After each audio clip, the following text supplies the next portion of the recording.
جو تکلیفیں 1.25 لاکھ نبیوں نے اٹھائی ہیں ان سب سے زیادہ میرے نبی اور ان کے گھر نے اٹھائی ہیں۔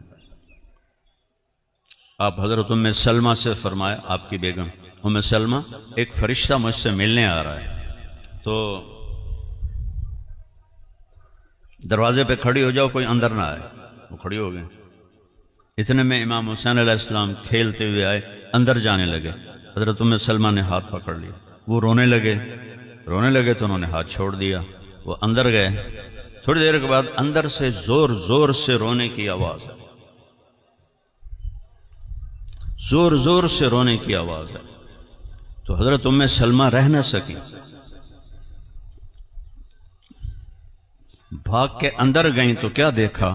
آپ نے امام حسین علیہ السلام کو یہاں سینے سے ایسے لگایا ہوا تھا اور آپ ہچکیوں سے رو رہے تھے اور پورا وجود ہل رہا تھا ایسے ایسے ایسے ایسے، اور آپ کی ہچکیوں کی آواز باہر جا رہی تھی۔ 2 دفعہ آپ اپنے رونے پہ قابو نہیں پا سکے۔ ایک جب حضرت حمزہ علیہ السلام کی احد میں لاش کو دیکھا، ناک کٹا ہوا، کان کٹے ہوئے، سینہ چیرا ہوا، کلیجہ چبایا ہوا، تو آپ اتنا روئے کہ آپ کی ہچکیاں دور تک جا رہی۔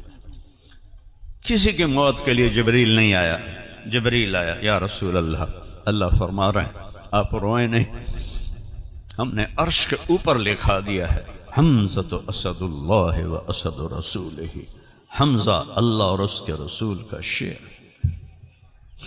اور پھر جب آپ جنگ سے فارغ ہو کر مدینے داخل ہوئے تو مدینے میں ہر طرف رونا دھونا تھا، چونکہ 64 مدینے والے شہید ہوئے تھے اور 8 جو تھے وہ مکے والے شہید ہوئے تھے۔ تو میرے نبی کے خاندان میں کوئی بھی مدینے میں نہیں تھا، تو ہر طرف جب رونے کی آواز سنی آپ نے پھر رونا شروع کر دیا۔ ہائے سب کے رونے والے ہیں، میرے چچا پہ تو رونے والا ہی کوئی نہیں۔ ایسی درد بھری فریاد تھی کہ سب کی چیخیں نکل گئیں۔ حضرت سعد بن عبادہ نے مدینے کی عورتوں کو فوراً حکم دیا، جاؤ اللہ کے رسول کے دروازے پہ بیٹھ کر وین کرو۔ وین منع نہیں ہوا تھا۔ تو تھوڑی دیر میں باہر سے رونے کی آواز آئی، آپ باہر نکلے تو مدینے کی عورتیں وین کر رہے ہیں۔ آپ نے کہا کیا ہوا؟ کہا یا رسول اللہ ہم حمزہ پہ رونے آئی ہیں۔ چلے جاؤ، حمزہ نے بے نیاز کر دیا ہے تمہارے رونے سے۔ یا پھر یہاں آپ ہچکیوں سے روئے جب حسین علیہ السلام کو یوں سینے سے چمٹایا ہوا تھا، مشکل سے 4 سال آپ کی عمر ہوگی، اور ہچکیوں سے رو رہے تھے۔ تو میں سلمہ نے پوچھا یا رسول اللہ کیا ہوا؟ کہ یہ فرشتہ مجھے بتا رہا ہے کہ میرے اس بیٹے کو میری امت قتل کر دے گی، اور مٹی دکھائی، یہاں اس کا خون گرے گا۔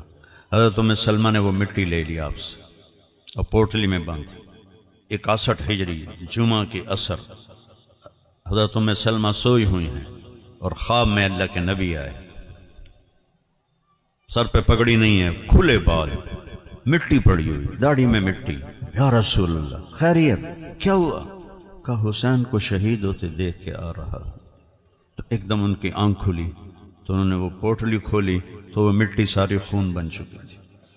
حضرت عبداللہ بن عباس نے خواب دیکھا عین اسی وقت کہ اللہ کے نبی کا سر مٹی سے بھرا ہوا ہے، داڑھی بھری ہوئی ہے، چہرہ زرد ہے، ہاتھ میں بوتل ہے اور زمین سے کچھ اٹھا کر بوتل میں ڈالتے ہیں ایسے۔ تو انہوں نے پوچھا یا رسول اللہ آپ کو کیا ہوا، یہ کیا ہے؟ کہا حسین اور اس کے ساتھی شہید ہو گئے ہیں، میں ان کا خون بوتل میں ڈال رہا ہوں اور قیامت کے دن میں وکیل بنوں گا حسین اور اس کے شہداء ساتھیوں کا۔